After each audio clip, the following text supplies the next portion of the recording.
हाँ तो मेरे प्यारे स्टूडेंट, एक बार फिर से हमारे और आपके इस प्यारे से चैनल महात्मा जी स्टडी 91 में स्वागत है। तो चलिए स्टार्ट करते हैं। आज क्लास 10th की साइंस, उस साइंस में हम लोग पढ़ेंगे फिजिक्स।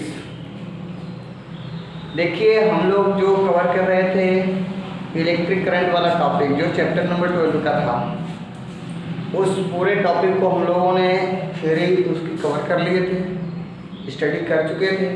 आज का जो हम लोगों का लेक्चर्स है, इसमें सिर्फ हम लोग उस NCERT क्वेश्चंस के जो अभ्यास प्रश्न दिए गए हैं, एक्सरसाइज दिए गए हैं, उनकी एक्सरसाइज हम लोग आज करेंगे। तो देखिएगा, आज का वीडियो बहुत ही मज़ेदार होने वाला है, आप पूरे लास्ट तक बने रहिए।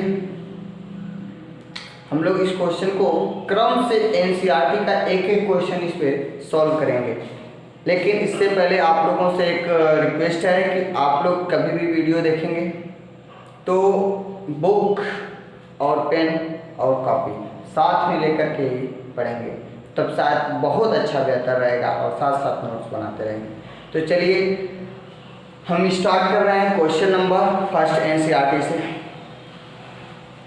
देखिएगा, मेरे पास में NCERT का ही बुक है, तो NCERT बुक आपके साथ में रहना चाहिए। मैं सिर्फ क्वेश्चन पढ़ूंगा और क्वेश्चन से सॉल्व करूंगा, क्वेश्चन इस पर नोट नहीं किया जाएगा। तो देखिएगा, फर्स्ट क्वेश्चन है, प्रतिरोध R के किसी तार के टुकड़े को, यानी R प्रतिरोध का कोई तार का एक टुकड़ा है, 5 बराबर भागों में काटा जाता है। इन टुकड़ों पर फिर पार्श्वक्रम में संयोजित किया कर देते हैं, तो संयोजन का तुल्य प्रतिरोध R डैश है। तो R/R डैश का मान बताइए। क्वेश्चन भाई देखिएगा ध्यान से, क्वेश्चन नंबर कौन सा है? फर्स्ट है, NCERT है, NCERT, ध्यान देंगे। ये R प्रतिरोध का कोई तार का टुकड़ा है, इतना लंबा। मैंने जैसे मान लिया कि ये तार का टुकड़ा है। कितने प्रतिरोध का टोटल रेजिस्टेंस इसका? R। अब इसे कह रहा है कि 5 बराबर भागों में काट रहा है। चलिए मैंने काट दिया, इसके बीच का रेजिस्टेंस मैंने R1 मान लिया, इसको R2 मान लिया, इसको R3 मान लिया, इसको R4 मान लिया और इसको R5 मान लिया। लेकिन ये कह रहा है कि ये पूरे बराबर भाग में है, तो हम क्या लिख सकते हैं? R1 बराबर R2 बराबर R3 बराबर R4 बराबर R5। क्लियर? इस पूरे को बांटे हैं R प्रतिरोध वाले को, तो अलग अलग भाग में बांट दिए, तीनों सभी का वैल्यू क्या है? सेम है। उसमें कह रहा है इन टुकड़ों को फिर पार्श्वक्रम में संयोजित कर देते हैं। जब इसको पार्श्वक्रम में संयोजित करते हैं, यदि संयोजन का तुल्य प्रतिरोध R डैश प्राप्त हो, कितना प्राप्त हो? R dash. तो प्रतिरोध R/R डैश का मान कितना होगा, यही बतलाना है। तो चलिए, अब इन सबको जोड़ा गया था, कितना था? R था।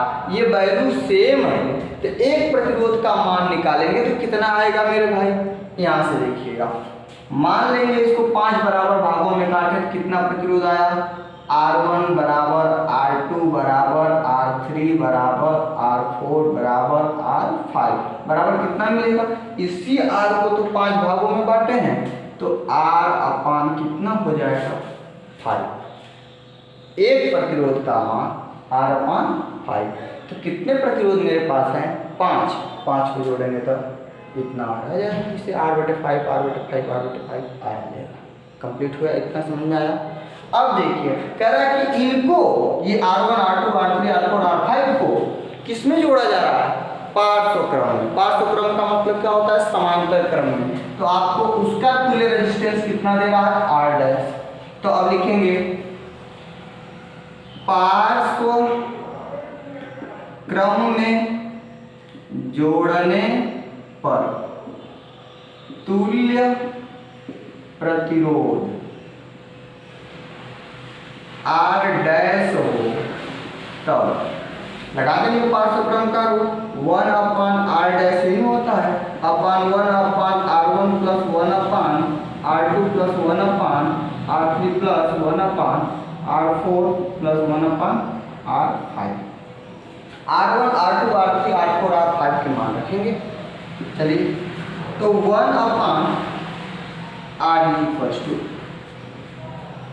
1/R इक्वल टू 1/R1 का मान R/5 plus 1/R/5 plus 1/R/5 plus 1/R/5 plus 1/R/5 5 terms हो गया। अब देखिए 5 5 5 सबका ऊपर चला जाएगा, तो 1/R' is equals to 5/R plus 5/R plus 5/R plus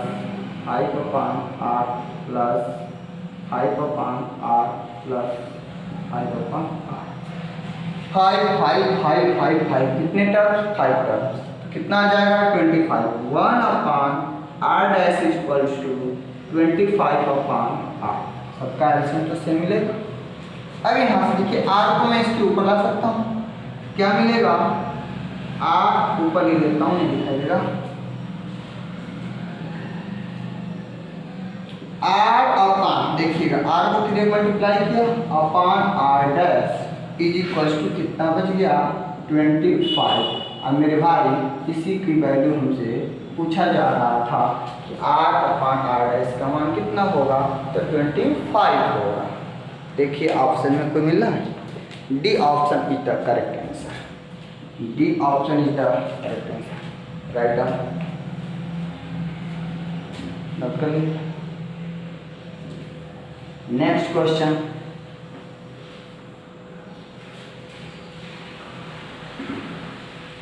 ऐसे ही क्रम से एक एक क्वेश्चन सॉल्व करते चलेंगे हम लोग और सारे क्वेश्चन को कंप्लीट कर लेंगे। नेक्स्ट क्वेश्चन कह रहा है कि निम्नलिखित में से कौन सा पद विद्युत परिपथ में विद्युत शक्ति को निरूपित नहीं कर सकता? देखिए इसको ऑप्शन से लगाना पड़ेगा। कह रहा है कि मेरे पास क्वेश्चन नंबर 2 है कि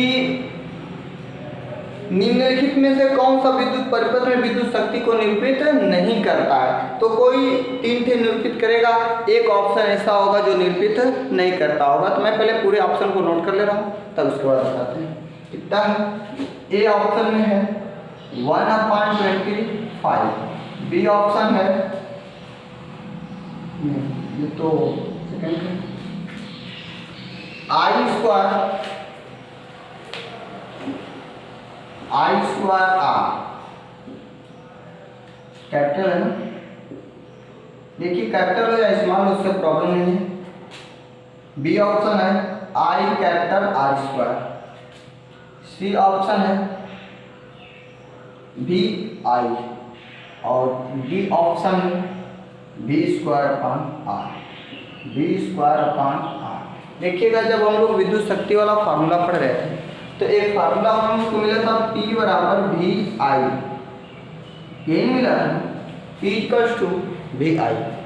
तो अब यहाँ से आप लोग चेंज किए थे P बराबर VI, एक कंडीशन मिला, देखिए कहीं पे है, ये वाला तो है विद्युत परिपथ, विद्युत शक्ति को डिनोट कर रहा है। दूसरा आपने V बराबर IR का फार्मूला यूज किए थे, तो P बराबर V के प्लेस पे IR रखे थे। I ये कैपिटल देखिए है IR into I is equals to I square R, ये वाला भी फार्मूला कहीं है इसमें, देखिए करेक्ट है।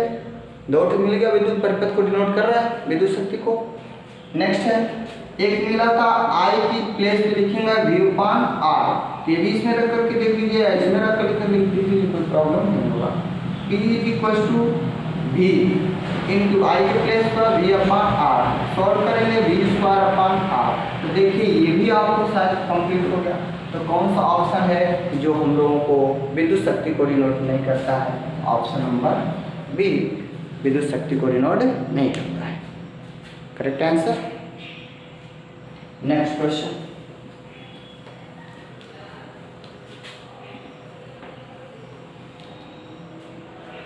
Question number 3। क्वेश्चन नंबर 3 है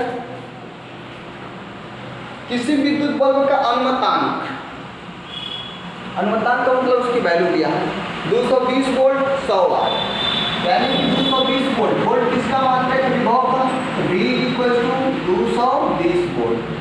और क्या बोल रहा है 100 वाट। तो वाट को किससे दिखाते हैं, परिपथ की शक्ति का मात्रक है ना वाट, तो P से दिखाते हैं, P equal to 100 watt, W से वाट होता है।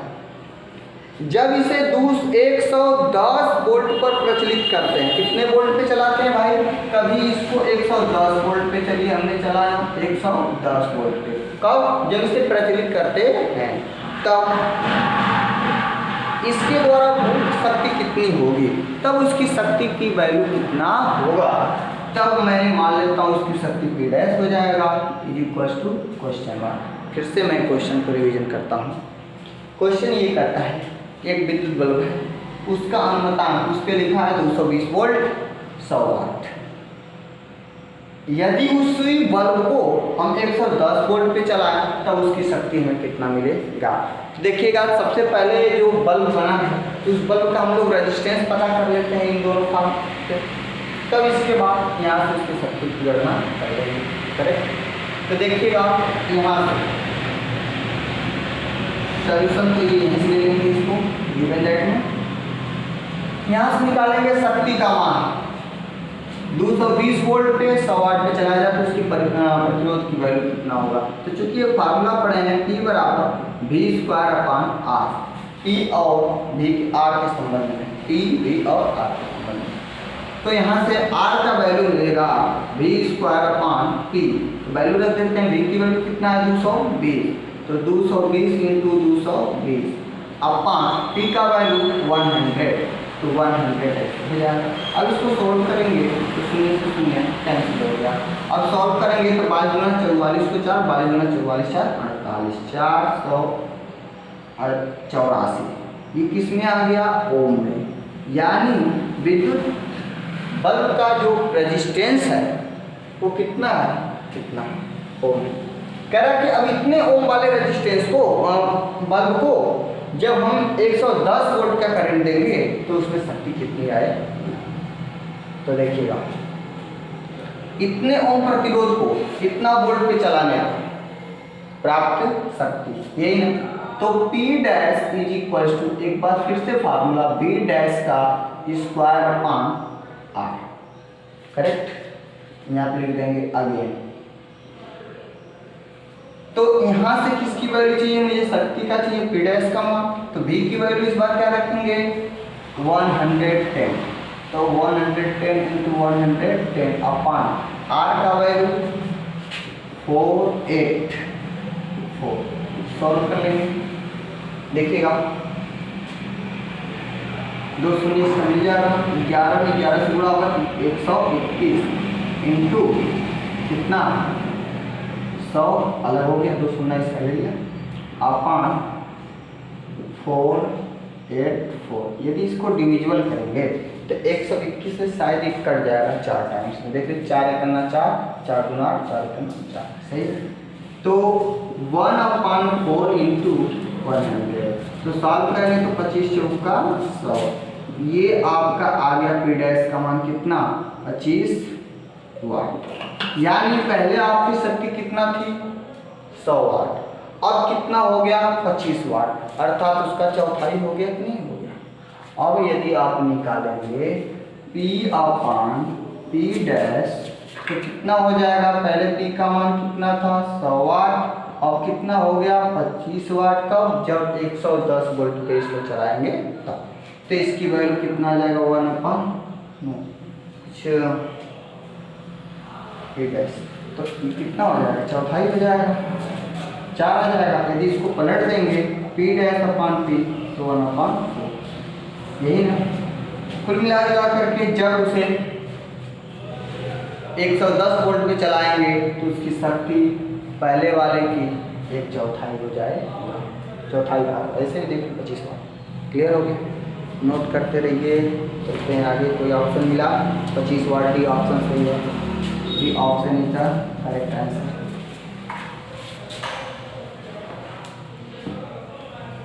चलिए मिटा देते हैं। ऐसे ही एक एक क्वेश्चन को राधा रानी का नाम लेते हुए करते रहिए आप लोग, सारे क्वेश्चन की प्रॉब्लम सॉल्व हो जाएगी। नेक्स्ट क्वेश्चन, क्वेश्चन नंबर कौन सा? 4। Question number 4। दो चालक कार जिनके पदार्थ लंबाई तथा व्यास समान, ध्यान रखेंगे, दो चालक तार है जिनके पदार्थ मटेरियल जिससे वो चालक तार बना है, लंबाई और व्यास क्या समान है। किसी विद्युत परिपथ में पहले श्रेणी क्रम में और फिर पार्श्व क्रम में संयोजित किए जाते हैं। एक बार श्रेणी क्रम में जोड़ा गया और एक बार पार्श्व क्रम में। तो श्रेणी क्रम तथा पार्श्व क्रम संयोजन में उत्पन्न ऊष्माओं का अनुपात ज्ञात कीजिए। तो चलिए, तो इसका ऊष्मा का अनुपात निकालना है। तो मान लेंगे पहले तो इसकी पदार्थ जो है उसका विशिष्ट प्रतिरोध जो रो होता है दोनों का फिक्स होगा। अब उसकी लंबाई कितना मान लेते हैं L, और उसके व्यास समान है। जब उसके व्यास समान है, डायमीटर समान है, D मान लिया, तो उसके एरिया भी क्या होंगे? समान होंगे ना समान। बहुत अच्छा। अब क्या कह रहा है? श्रेणी क्रम तथा पार्श्व क्रम संयोजन में उत्पन्न ऊष्माओं का अनुपात। तो इसे सॉल्व करते हैं। पहले इसको जोड़ा जाएगा श्रेणी क्रम में। यहाँ से पहले रेजिस्टेंस तो पाया जाएगा, कितना रेजिस्टेंस होता है। तो एक फार्मूला हम लोगों ने पढ़े हैं, रो बराबर RA/L, क्लियर। तो यहाँ से R की वैल्यू निकालेंगे तो रो L/A, ये तो कंप्लीट है रो। अब इसको आप जब श्रेणी क्रम में जोड़ेंगे तो ऐसे ही तो दो रेजिस्टेंस है ना, तो दो रेजिस्टेंस को यदि श्रेणी क्रम में जोड़ेंगे तो उनका तुल्य प्रतिरोध कितना मान लेते हैं? R' मान लेते हैं। कितना आ जाएगा? R + R = 2। देखिएगा ध्यान से, सॉल्व करते हैं। सेकेंड क्वेश्चन कि जब समांतर क्रम, किसमें था? श्रेणी क्रम में। जब इन्हीं प्रतिरोध को समांतर क्रम में जोड़ेंगे, समांतर क्रम, इसके रेजिस्टेंस को मैंने मान लिया कितना हो गया? R'। तो अब इसका योग निकालेंगे तो 1/R" = 1/R + 1/R = 2/R। तो सॉल्व करेंगे तो R" = R/2, करेक्ट। यहाँ से अब ऊष्मा, इसके ऊष्मा को मैं H1 मान लेता हूँ जब इसको श्रेणी क्रम में जोड़ करके निकाला जाए तो, और समांतर क्रम में जोड़ कर निकाला जाए तो H2 मान लेता हूँ। तो ऊष्माओं का अनुपात निकालेंगे तो H1/H2। तो एक ऊष्मा का फार्मूला पढ़े हैं आप लोग, V²T/R मिला। तो देखिएगा दोनों के एक ही वोल्ट पे चला जा रहा है। तो ऊष्मा का फार्मूला होता है V²T/R। R की जगह पे क्या है? R', इसका भी लिखेंगे V²T/R।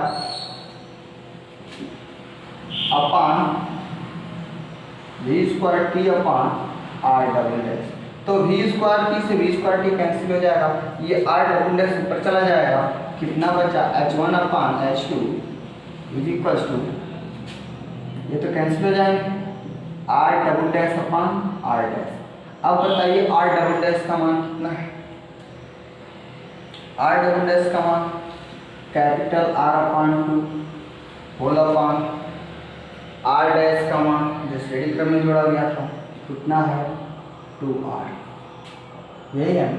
जब देखेंगे तो ये R से R कैंसिल हो जाएगा, तो H1/H2, ये H1 क्या है? श्रेणी क्रम में जुड़े हुए प्रतिरोध का या श्रेणी क्रम में जुड़े हुए वर्गों या जो भी है उसका ऊष्मा, और ये किसमें? समांतर क्रम के लिए। = कितना आ जाएगा? देखिएगा 1/2 ये भी दो नीचे आ जाएगा तो 2 × 2 = 1/4। यानी कि श्रेणी क्रम में दो तारों को जोड़ने पर और समांतर क्रम में दो तारों को जोड़ने पर प्राप्त ऊष्माओं का अनुपात 1/4 होता है, अर्थात एक संबंध 4 का अनुपात होता है। कौन सा ऑप्शन मिला? C option.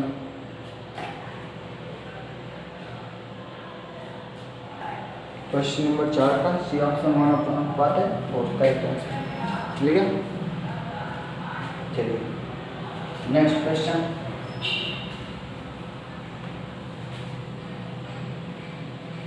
Question number 5।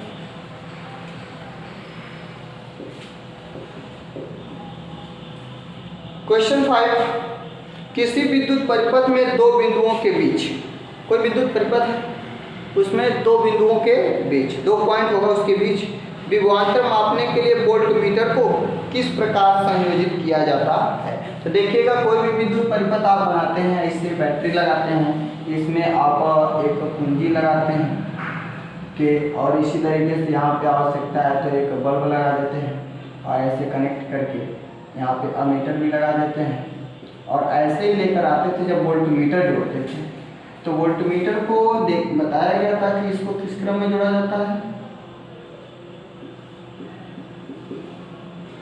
इधर वोल्टमीटर को कभी भी जोड़ा जाता है तो परिपथ के समांतर क्रम में जोड़ा जाता है, तो ध्यान रखिए। तीसरे क्वेश्चन कह रहा था कि विद्युत परिपथ में दो बिंदुओं के बीच विभवांतर मापने के लिए वोल्टमीटर को किस प्रकार संयोजित किया जाता है। तो वोल्टमीटर को परिपथ के सदैव समांतर क्रम में जोड़ा जाता है मेरे भाई, और यदि अमीटर रहता तो उसे श्रेणी क्रम में जोड़ा जाता था। क्लियर हुआ? तो क्या रखेंगे यहाँ पे आंसर? समांतर क्रम में, समांतर क्रम में जोड़ा जाता है।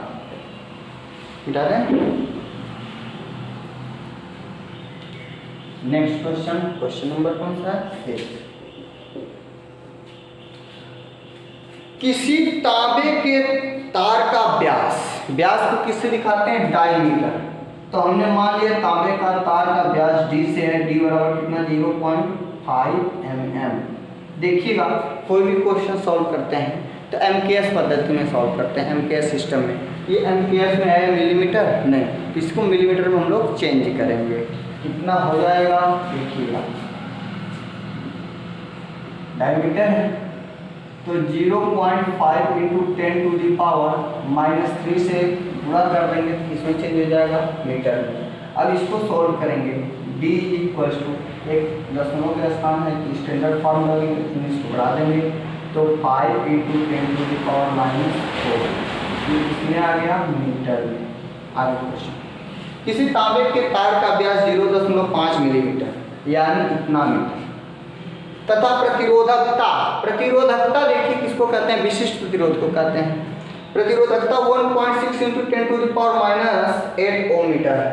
तो प्रतिरोधकता को किससे डिनोट करते हैं? रो से। विशिष्ट प्रतिरोध कितना है? 1.6 × 10⁻⁸ ओम मीटर। अब देखिएगा हमें क्या मिल रहा है 10 ओम प्रतिरोध का प्रतिरोधक बनाने के लिए। कितने ओम प्रतिरोध का प्रतिरोधक बनाना है? 10 ओम प्रतिरोध का। तो R = 10 ओम। प्रतिरोध का प्रतिरोधक बनाने के लिए कितने लंबे तार की आवश्यकता होगी? तो मान लेंगे उस तार की लंबाई कितनी चाहिए? L metre. L = ? क्लियर? ये क्या है? माना L मीटर लंबे तार की आवश्यकता होगी, पहला क्वेश्चन। दूसरा क्वेश्चन करा, यदि इससे दोगुने व्यास का तार ले तो प्रतिरोध में क्या अंतर आएगा? यदि इसके दोगुने व्यास का तार ले लें तो कह रहा है कि जब या यदि जो व्यास है क्या हो जाए? 2 गुना हो जाए, 2 गुना हो जाए, अर्थात इसका डायमीटर मान लेता हूँ d' से कितना हो जाए? 2d के बराबर हो जाए। इसको सॉल्व कर लेते हैं। 5 है, कितना हो जाएगा? 2 × 5 × 10⁻⁴ मीटर, अर्थात कितना? d' = 10 इंटू 10⁻⁴ मीटर कितना हो जाए, तब उन प्रतिरोधों में क्या अंतर होगा। तो अंतर बताना, तो प्रतिरोध में अंतर अपने निकालें। देखिएगा यहाँ से कितने मिलीमीटर व्यास वाला कोई प्रतिरोधक था, उसकी प्रतिरोधकता इतनी है और इतने रेजिस्टेंस का है। तो कह रहा है कितनी लंबे तार की आवश्यकता होगी। कि तो आसान क्वेश्चन है, आपने एक फार्मूला पढ़ा है, rho is equal to R A by L, जिसमें सभी क्वेश्चन ये कैलसी से मुझे।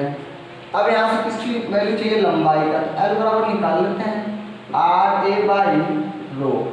अब जरा सा देखेंगे कि L is equal to R into A का वैल्यू, एरिया है ना तार, तो पाई आर स्क्वायर, तो pi into R square, R का मतलब त्रिज्या। तो देखिएगा त्रिज्या यहाँ पे लिखेंगे आर स्क्वायर की प्लेस में हमारा क्या है, त्रिज्या। तो यहाँ पे व्यास दिया है ना, तो व्यास का आधा क्या होता है, त्रिज्या होता है। तो मैं यहाँ पे दिखा दूंगा अपान रो। एल यहाँ पे एक लाइन दिखा देते हैं, R is equal to D by 2, यही ना। अब डी का मान कितना है, 5 इंटू 10⁻⁻⁴ अपान 2, ये वैल्यू हम इसमें नोट कर सकते हैं। तो L is equal to R value रखते हैं, यह एक लाइन और दिखा देते हैं, R into pi into R square की प्लेस पे डी बाई 2 का स्क्वायर अपान रो। चलिए मान रखिए आर की वैल्यू कितना है 10, पाई का मान 3.14 या 22 के साथ रख सकते हैं। डी बाई 2 का मान यही है ना, 5 इंटू 10⁻⁻⁴ अपान 2, ध्यान से कैलकुलेटिंग करेंगे, अपान रो। रो की वैल्यू कितना है, 1.6 इंटू 10⁻⁻8। कैलकुलेट करेंगे, देखिएगा इसका स्क्वायर है 10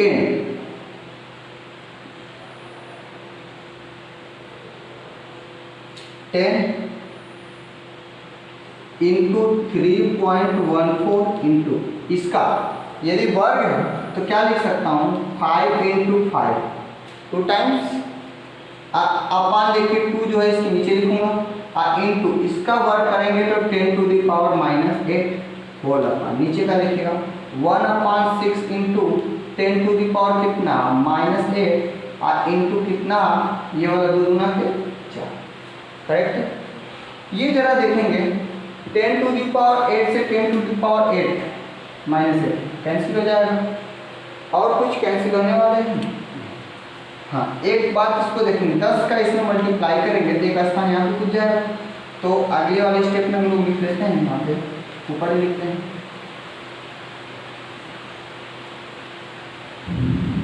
एल इज इक्वल टू 31.4 आ जाएगा, एक स्थान कुछ जाएगा इसका, इंटू 25 अपान ये 1.6 इंटू 4। देखिएगा दशमलव से दशमलव ये क्या हो जाएगा, बर्बाद हो जाएगा। कितना बचा,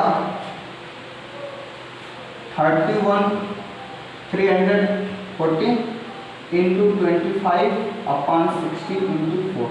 क्रम से इसे सॉल्व कर लेंगे तो 16 करना 16 15 बचा 100। तो यानी इसको आप लोग सॉल्व करते रहिएगा, इसका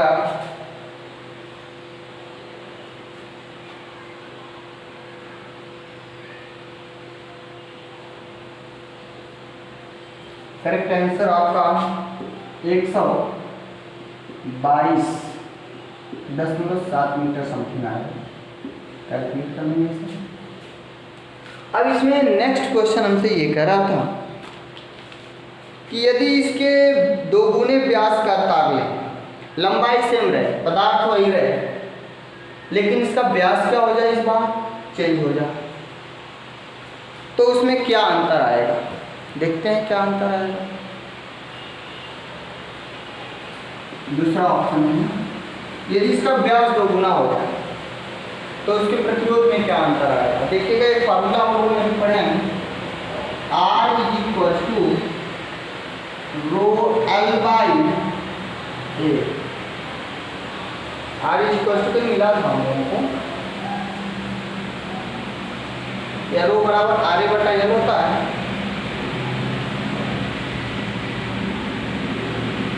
तो R equal to rho L by A. तो अब कह रहे इन दोनों प्रतिरोधों में अनुपात बताना है। ये तो हम लोगों का कब था, जब उसका डायमीटर इतना, अब उसका दोगुना व्यास कर देंगे तो लंबाई सेम, रेजिस्टेंस सेम, प्रतिरोध बदल जाएगा। तो मान लेंगे उसका रेजिस्टेंस कितना हो गया, R डैश हो गया ना। तो चलिए सॉल्व करते हैं, इन दोनों में अनुपात निकालते हैं। तो R dash upon R is equal to, R dash का फार्मूला देखेंगे ध्यान से, इसी से रो एल बाई ए। तो रो तो सेम रहेगा, एल तो सेम रहेगा, ए की जगह पे मैं लिख देता हूँ ए डैश अपान आर का रो एल बाई इसकी वैल्यू लिख देता हूँ ए। करेक्ट। अब जरा ध्यान से देखेंगे मेरे भाई, रोयल से रोयल कैसे, इनको उठाकर फेंक दो, चले जाए ऊपर, तो क्या बच गया, ए बाई ए डैश। अब यहाँ से आप लोगों ने देखते हैं कि R dash upon R equal to A का वैल्यू, यदि इसका एरिया है तो पाई आर स्क्वायर लिखते हैं। तो आर स्क्वायर की जगह पे मेरे भाई डी बाई टू का स्क्वायर नहीं हो जाएगा, अपान एरिया ए डैश, कब जब डायमीटर इसका आधा हो गया है तब। ये बात दोगुना, तो दोगुना हो गया है तब, तो 2D लिखेंगे ना। चलिए, तो पाई आर स्क्वायर, तो आर स्क्वायर का थोड़ा ध्यान से देखेंगे कि इसका डायमीटर पहले 2D है, तो इसकी त्रिज्या की बात है तो 2 से डिवाइड कर देंगे ना। अरे मेरे भाई, आर इक्वल टू यानी R dash equal to 2D by 2 ही न रहेगा। व्यास तो टोटल ये हो गया डी डैश मान, अब बाई 2, तो डी डैश का मान 2D अब बटा 2, यही ना आया।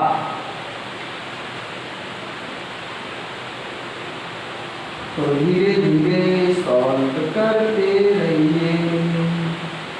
चलिए, पाई से पाई बर्बाद,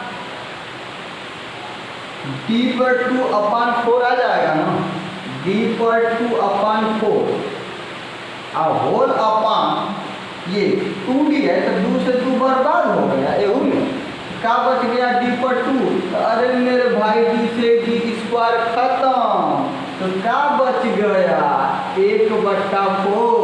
तो बहुत अच्छा फार्मूला तो मिल गया। यही मैं पूछ रहा था, उसमें कितने का अंतर हो जाएगा प्रतिरोधों में, तो उसके आप इसका यहाँ पे मल्टीप्लाई कर देंगे तो कितना आ जाएगा, आर डैश बराबर आर अगर तो 1/4 इंटू आर यानी कैपिटल, यानी पहले वाले प्रतिरोध का 1/4 हो जाए, हो रहे। चलिए, इस तरीके से आप लोग इसको भी सॉल्व करेंगे। तो एक बार स्क्रीनशॉट ले लीजिए, चलता हूँ नेक्स्ट क्वेश्चन पे, डालिए। चलिए, अभी हम लोगों ने 6 क्वेश्चन सॉल्व करिए। अब चलते हैं question number 7। Question number 7,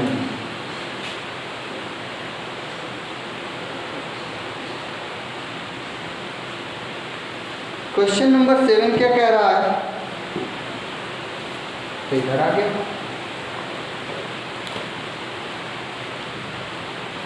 question number 7 ये कह रहा है, किसी प्रतिरोधक के सिरों के बीच का विभवांतर के विभिन्न मानों के लिए उसमें प्रवाहित विद्युत धाराओं आई के संगत मान आगे दिए गए हैं। क्या दिए गए हैं भाई, इसको नोट करते हैं तभी तो वो धारा आई दे रखा है। देखिए मैंने शूटिंग करना चालू कर दिया और इसमें एनर्जी भी नहीं। तो चलिए दूसरा पेन उठाते हैं। धारा आई एम्पियर में दिया है ना, एम्पियर कितना कितना दिया है 0.5, 1.0, 2.0, 3.0 और 4.0। आराम से क्वेश्चन को सॉल्व कीजिएगा। ये वोल्टेज जो दिए हैं वोल्ट में क्या है 1.6, 3.4, 6.7 एंड 10.2 एंड 30.2। ऐसे कह रहा है कि V तथा I के बीच ग्राफ खींचकर एक प्रतिरोधक का प्रतिरोध ज्ञात कीजिए। चलिए एकदम ज्ञात करते हैं भाई। कह रहा है कि ये वोल्टेज और धारा के बीच आप एक ग्राफ प्लॉट कीजिए और इसमें एक प्रतिरोधक, किसी भी एक प्रतिरोधक का प्रतिरोध ज्ञात कीजिए। और हमको ये भी बताना है कि क्या ये किस नियम का फॉलो करता। तो ग्राफ प्लॉट करने के लिए आप लोगों को तो बतलाया गया है कि एक्स एक्सिस और वाई एक्सिस का यूज करते हैं। ये एक्स एक्सिस मान लेते हैं और इसे वाई एक्सिस। एक्स एक्सिस पे हम धारा को डिनोट करते हैं। किसी को भी आपका मन वोल्टेज को भी डिनोट कर सकते हैं। आप लोग तो फिर इंसान है, कौन मना करने वाला है। और इसमें किसको दिखाते हैं वोल्ट, वोल्टेज। तो धारा देख रहे हैं किस रेशियो में बढ़ रहा है 0.5, 1, 2, 3, 4 ऐसे चलिए मैं भी मान लेता हूँ। ये 0 है, यहाँ पे इसको मान लेता हूँ। यहाँ पे कितना आ जाएगा 1, ये कितना होगा 2, यहाँ पे 3, यहाँ पे 4, यहाँ पे 5। कितना यहाँ पे ध्यान 1.0, 1.0, 1.0, 1.0। अब वोल्टेज की बात होती है तो ये 1.6 का रेशियो चल रहा है, तो उससे मुझसे कोई प्रॉब्लम नहीं है। हम लोगों ने एक एक का पॉइंट ले रहा हूँ। 13 तो कुछ नहीं, 1, 2, 3, 4, 5, 6, 7, 8 इसको लंबा कर दें।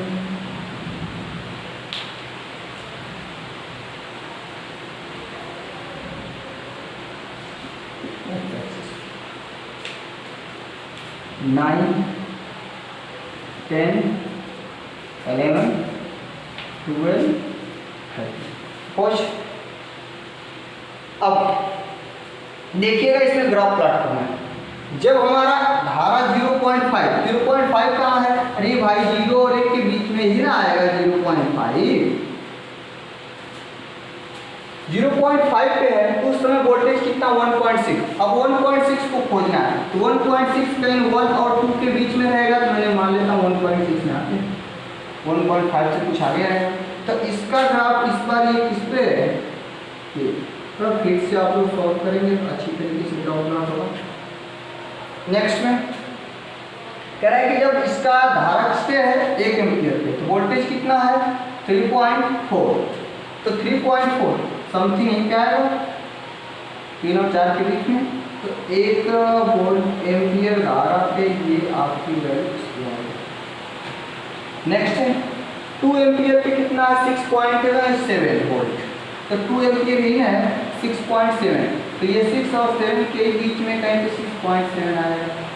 तो ये आप फिर से ऐसे इसको बना लेंगे, या ग्राफ पेपर रहेगा और सुंदर सुंदर आएगा।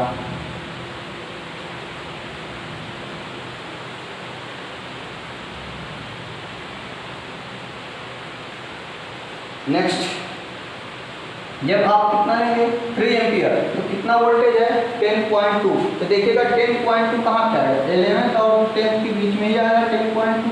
मैंने यहाँ पे मान देता हूँ 10.2। ये किस पे था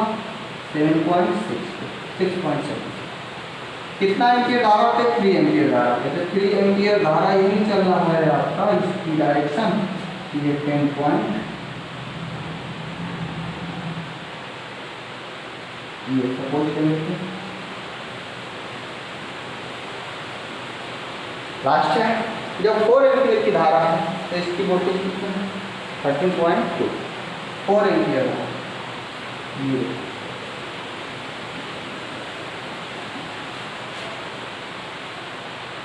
13.2 इसके एवं भी बढ़ेगा। अभी 13 ले लिए थे, इसके नेक्स्ट क्या होगा? यहाँ 43 मान लेते हैं, इसके बीच में 13.2 आ जाएगा। 13.2 तो इसका ग्राफ ये इसका यहाँ। अब इसको ग्राफ पेपर से मिलाएंगे, फिर से एक फीट से मिलाएंगे। ये हम लोगों को जिससे ये पता चलेगा कि ओम के नियम का ये क्या है पालन करेक्ट, लेकिन सीधी रेखा प्राप्त हुआ है। अब इसमें कह रहा है किसी भी एक प्रतिरोधक का हमें क्या बताना है? रेजिस्टेंस बताएं। आप इसी को ले लीजिए 0 और 1/6 जिसके इसमें धारा इसकी कितनी है? 5 है। या आप इन्हीं को ले लीजिए ये वाला, इस पॉइंट में कितना था? 3.4। इसको पॉइंट ए मान लेते हैं, इसको पॉइंट बी। तो इस सिचुएशंस में इसकी रेजिस्टेंस कितना है? देखिए यहाँ पे स्पेस है मेरे पास, मैं इसको सॉल्व कर लेता हूँ। प्रतिरोध का फार्मूला पढ़े R/V/I। तो V देखिएगा, जब इसको ले रहे हैं A और B के बीच का विभवांतर, तो V A भी लिख देते हैं, इसके बीच का धारा भी है। तो जब इसके बीच का धारा लेंगे और वोल्टेज लेंगे तो इसका अंतिम वोल्टेज 6.7 और प्रारंभिक वोल्टेज 3.4। तो कितना हो जाएगा? 6.7 माइनस 3.4। अब इस सिचुएशन में करंट देखेंगे 2 एम्पियर और कितना है? 1 एम्पियर। तो 2 ampere minus 1 ampere, calculating 3.3 upon 1 is equal to 3.3 ohm. तो इस तरीके से हम लोग किसी भी परिपथ के रेजिस्टेंस की गणना कर सकते हैं। तो हमें करा एक प्रतिरोधक की गणना करनी थी, एक परिपथ मैंने एक का बता दिया। आप चाहेंगे तो सारे इनका निकाल सकते हैं इस तरीके से। आई होप आप दोनों को अच्छी तरीके से समझ में आया होगा। Next question.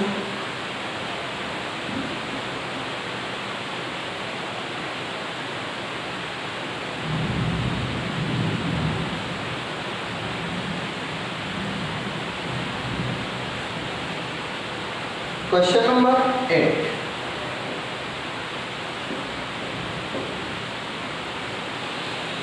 चलिए भाई क्वेश्चन नंबर 8 देखा जाए। हाँ, क्वेश्चन नंबर 8 आपको कह रहा है, ध्यान से देखिएगा, बुक आप लोगों के पास रहना चाहिए। मैं क्वेश्चन को नहीं नोट कर रहा हूँ, सिर्फ क्वेश्चन बुक से देख रहा हूँ और आपको सॉल्व कर रहा हूँ। कह रहा है क्वेश्चन नंबर 8, किसी अज्ञात प्रतिरोध के प्रतिरोधक के सिरों के से 12 वोल्ट की बैटरी को संयोजित करने में, कितने वोल्ट की बैटरी को संयोजित करने में? 12 वोल्ट की बैटरी को संयोजित करने में परिपथ में 2.5 मिली एम्पियर विद्युत धारा प्रवाहित होती है, तो प्रतिरोधक का प्रतिरोध का परिकलन कीजिए। तो कोई प्रॉब्लम नहीं है, यहाँ पे आपके अज्ञात प्रतिरोध का प्रतिरोधक कितना दिया है, प्रतिरोधक के सिरों के बीच का वोल्टेज। तो लिखेंगे वोल्टेज को बीच नोट करते हैं, 12 वोल्ट दिया है। क्या कह रहा है? संयोजित करने में परिपथ में 2.5 मिली एम्पियर। तो धारा को किससे दिखाते हैं? I से। I equal to 2.5 milli ampere. अब देखिए, मैंने पहले ही बोला, कभी भी न्यूमेरिकल को सॉल्व करते हैं मेरे भाई तो MKS सिस्टम में, ठीक इसमें है, CGS में है, तो इसे हम सॉल्व कर लेंगे। I equal to 2.5 into 10⁻³ ampere provide करने होती है। तो प्रतिरोधक का प्रतिरोध का परिकलन कीजिए।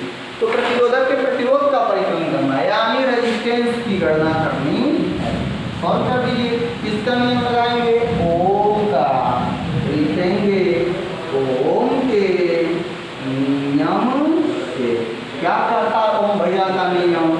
R इक्वल टू V बटा I। तो R इक्वल टू V का मान 12 वोल्ट बटा I का मान 2.5 इंटू 10 टू दी पावर -3। हाई देखो 10 टू दी पावर -3 को फेंक दो, ऊपर चला जा, फेंक दिए तो 12 इंटू 10 टू दी पावर 3 बन गया। और 2.5 जब दशमलव को बर्बाद करेंगे तो यहाँ पे सीमा बढ़ा देंगे, इतना आ जाएगा। R is equal to 12 into 10 to the, सुना बढ़ गया ना, 10 टू दी पावर 3 अपॉन 25। धा दो जल्दी से, 25 चौका 100, कितना बचा 20, पॉइंट ले लेंगे 200, 25 वठम 200 इंटू 10 टू दी पावर 3 किसमें आया ओम में। आपका मन करेगा तो किलो ओम बना लीजिएगा, ये किसमें आ जाएगा, इतना आपको किलो ओम करेंगे तो kilo ohm. Correct answer, solve कर लीजिए। तब तक चलते हैं नेक्स्ट क्वेश्चन पे हम लोग। ऐसे ही मेरे भाई राधा रानी का नाम लेते हुए एक एक क्वेश्चन को सॉल्व करते हुए आगे बढ़ते रहिए। हम लोगों का क्वेश्चन है नंबर 9। चलिए इनको भी दुनिया सॉल्व कर देते हैं। क्वेश्चन नंबर 9 क्या है, 9 वोल्ट की किसी बैटरी को 0.2 ओम, 0.3 ओम, 0.4 ओम, 0.5 ओम एंड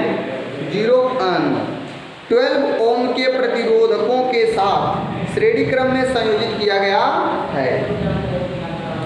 12 ओम के प्रतिरोधकों में कितनी विद्युत धारा प्रवाहित होगी। देखिएगा भाई, ये सारे रेजिस्टेंस को किस क्रम में जोड़ा गया है, श्रेणी क्रम में। तो आप लोग पढ़े हुए हैं कि श्रेणी क्रम में प्रवाहित धाराओं का मान समान होता है, सभी प्रतिरोधों में क्या होता है, समान होता है, लेकिन इनके वोल्टेज भिन्न भिन्न होते हैं। पर ये तुमने वोल्टेज की बात किया है 9 वोल्ट है, तो हम लोगों को मिल चुका है V इक्वल टू कितना भाई 9 वोल्ट। अब कह रहा है इनके रेजिस्टेंस क्रम से दिए हैं, R1 is equal to 0.2 volt ohm है ना, R2 is equal to 0.3 ohm, R3 is equals to 0.4 ohm, R4 is equals to 0.5 ohm and R5 is equals to 12 ohm। कह रहा है इनको किसमें जोड़ा गया है, श्रेणी क्रम में, श्रेणी क्रम जोड़ने, और जल्दी जोड़िए, तुल्य प्रतिरोध, तुल्य प्रतिरोध मान लेते हैं कितना होगा, R मान लिया। तब सॉल्व कर दीजिए, R बराबर R1 plus R2 plus R3 plus R4 plus R5। R1 का मान 0.2 plus 0.3 plus 0.4 plus 0.5 plus 12। Solve कर दीजिए, 2 3 5 4 9 5 14, 3 5 4 9 9 5 14। तो 1.4 प्लस 12 इज इक्वल टू कितना आ गया 13.44। चलिए तुल्य रेजिस्टेंस की गणना कर लिया हम लोग। हम लोगों से क्वेश्चन क्या बोल रहा था, नंबर था ना श्रेणी क्रम में। तो 12 ओम के प्रतिरोध में कितनी विद्युत धारा होगी, जो सभी प्रतिरोधों में होगी वही 12 ओम में होगा। तो पहले धारा का मान निकाल लेते हैं, तो लिखेंगे प्राप्त धारा कैसे, ओम भैया के नियम से। तो ओम के नियम से प्राप्त धारा I is equal to V upon R। तो I का वैल्यू कितना है पता लगाना है, V की वैल्यू कितना है 9 वोल्ट है, R की वैल्यू कितना है ना 13.4। भाई दशमलव को बर्बाद करोगे तो शून्य ऊपर जाएगा। I इक्वल टू 90 अपान कितना आ जाएगा 134 एम्पियर। आप लोग इसे अपने घर द्वारा सॉल्व करते रहेंगे। I equal to 0.67 ampere.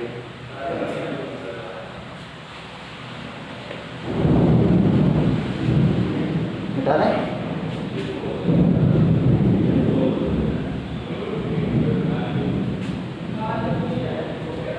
चलिए भाई क्वेश्चन नंबर 10। 176 ओम प्रतिरोध के कितने प्रतिरोधकों को पार्श्व क्रम में संयोजित करें। कह रहा है कि कोई एक रेजिस्टेंस है, क्वेश्चन नंबर 10 है, 176 ओम का है, 176 ओम का कोई प्रतिरोध है। कितने प्रतिरोधकों को पार्श्व क्रम में संयोजित करें कि 220 वोल्ट के विद्युत स्रोत से संयोजन से, कितने वोल्ट के संयोजन से 220 वोल्ट के संयोजन से 5 एम्पियर धारा विद्युत धारा प्रवाहित हो। I बराबर कितना है 5 एम्पियर की विद्युत धारा प्रवाहित हो। तो मान लेंगे कितने रेजिस्टेंस को इससे जोड़ना पड़ेगा, n रेजिस्टेंस को जोड़ना पड़ेगा, यही बतलाना है। तो चलिए वो भी किस में पार्श्व क्रम में मान लेंगे कि माना n रेजिस्टेंस को जोड़ना पड़ेगा ऐसे, जिससे उसमें आप लोगों ने 220 वोल्ट पे धारा प्रवाहित करेंगे तो 5 एम्पीयर की धारा पाएंगे, करेक्ट। तो अब हम निकालेंगे n प्रतिरोधों का पार्श्व क्रम में तुल्य प्रतिरोध। तो पार्श्व क्रम में n प्रतिरोधों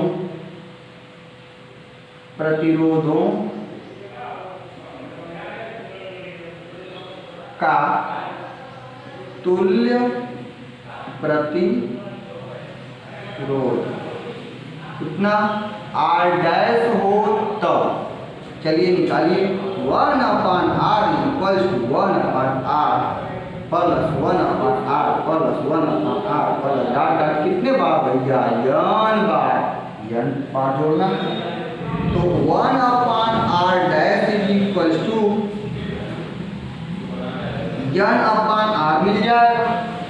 यहाँ से n की वैल्यू कितना आ जाएगा,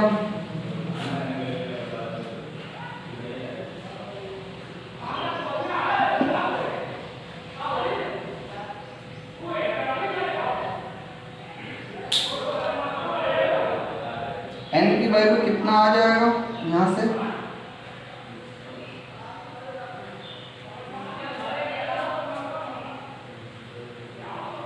n is equal to capital R/R dash, यही चाहिए। तो अभी हमें देखिएगा R की वैल्यू तो मिला हुआ, थोड़ा एक बार मैं क्वेश्चन देख लेता हूँ। 9 वोल्ट की बैटरी से इतने, क्वेश्चन नंबर 10, 176 ओम के प्रतिरोध के कितने प्रतिरोधकों को पार्श्व क्रम में संयोजित करें कि 220 वोल्ट के विद्युत स्रोत से संयोजन से 5 एम्पीयर की धारा प्रवाहित हो सके। तो देखिएगा जब उसको इतना प्रतिरोध जोड़ना, तो अब हम ये पता करेंगे कि जब उस परिपथ में 220 वोल्ट पे प्रवाहित करते हैं तो 5 एम्पीयर की धारा मिलती है, तो उसका प्रतिरोध कितना है। तो ये मिलेगा किसका R डैश का। तो चलिए अब निकालेंगे R डैश बराबर V/I से। तो R डैश का मान V की वैल्यू कितना है, V की वैल्यू कितना है भाई 220 अपान I की वैल्यू कितना है 5। तो सॉल्व कर देंगे तो 5 × 2 = 20, 5 × 20 = 44 मिल गया। तो अब यहाँ से देखिएगा हम लोगों ने ये वैल्यू इसको यहाँ पे रख देंगे। तो समीकरण नंबर 1, समीकरण 1 क्या मिलेगा, n is equal to R का मान कितना है 176 अपॉन आर डैश का मान 44 इज इक्वल टू सॉल्व कर देंगे 44 गुना 88, 88 गुना 176 यानी कि कुल मिला के 4 बल। इस प्रकार से आपके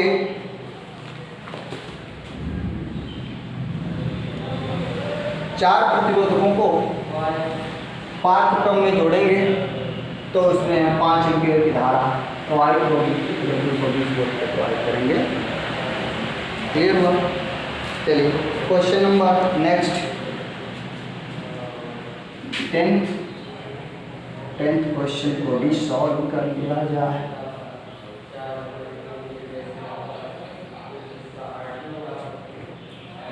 क्वेश्चन नंबर 11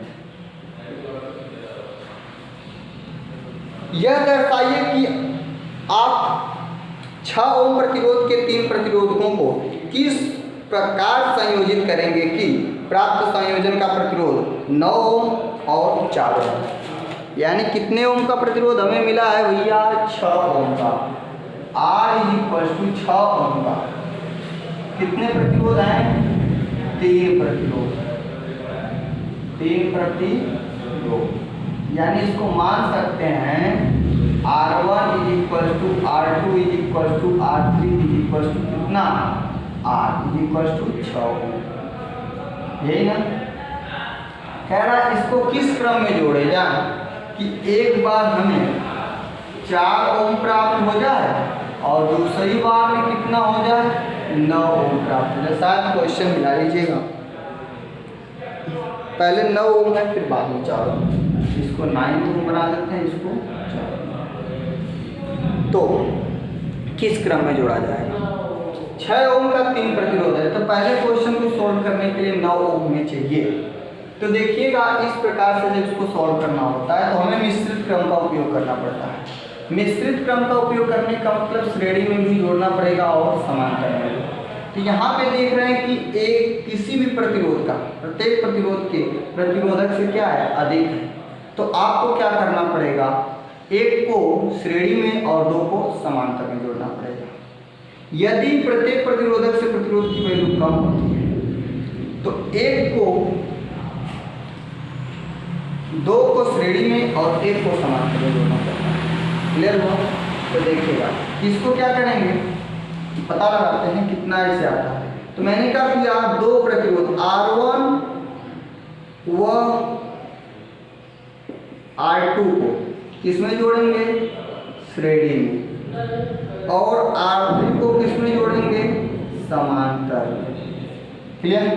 जोड़ कर देखते हैं R1 व R2 को श्रेणी में, जब श्रेणी में जोड़ेंगे कितना आ जाएगा तुल्य रेजिस्टेंस R डैश मान लेते हैं, तो कितना मिलेगा R1 प्लस R2 बराबर 6 प्लस 6 इज इक्वल टू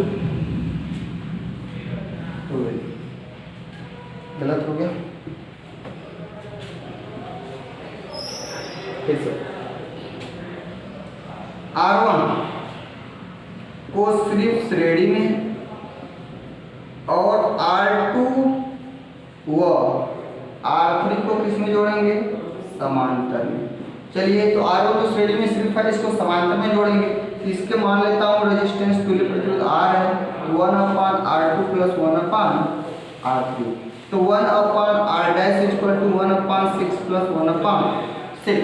तो सॉल्व करने में कितना आ जाएगा 2/6, और जब इसको काटेंगे तो 1/3, आई को पलट देंगे तो R dash is equal to 3/1 is equal to 3। ये किसमें जोड़ने को मिला है मेरे भाई श्रेणी क्रम में। तब आप निकालेंगे तुल्य प्रतिरोध, फर्स्ट का ना तुल्य प्रतिरोध R1 प्लस R डैश, तो R1 plus R dash is equal to, या तुल्य प्रतिरोध को मान लेता हूँ R1 डैश, तो R1 प्लस R डैश, तो सॉल्व करने में कितना मिला 6 प्लस 3 इज इक्वल टू 9 ओम मिल गया। आपको सिर्फ ये आंसर देना है मेरे भाई।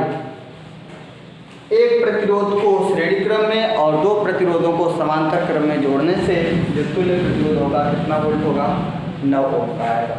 अब सेकंड क्वेश्चन है कि हमें 4 ओम चाहिए, तो दो को श्रेणी में जोड़िए, एक को समांतर में जोड़िए। तो चलिए मैं ले लेता हूँ R1 व R2 को श्रेणी में तथा R3 को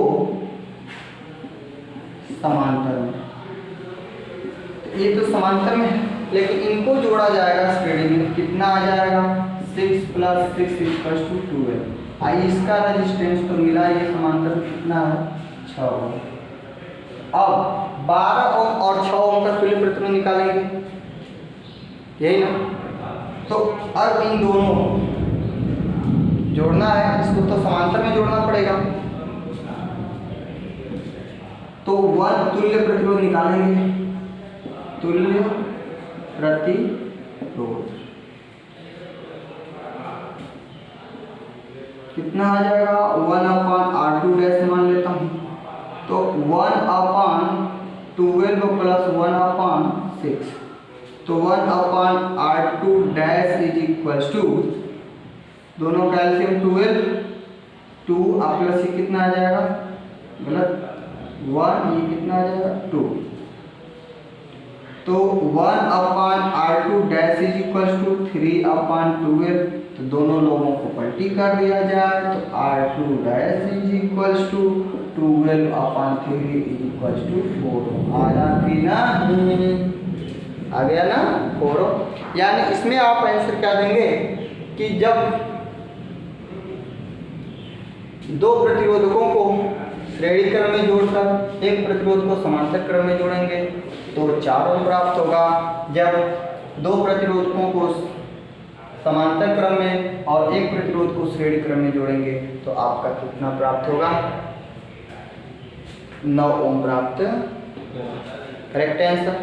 तो देखिए हम लोगों का इसमें क्वेश्चन नंबर 11 तक सॉल्व कर लिए।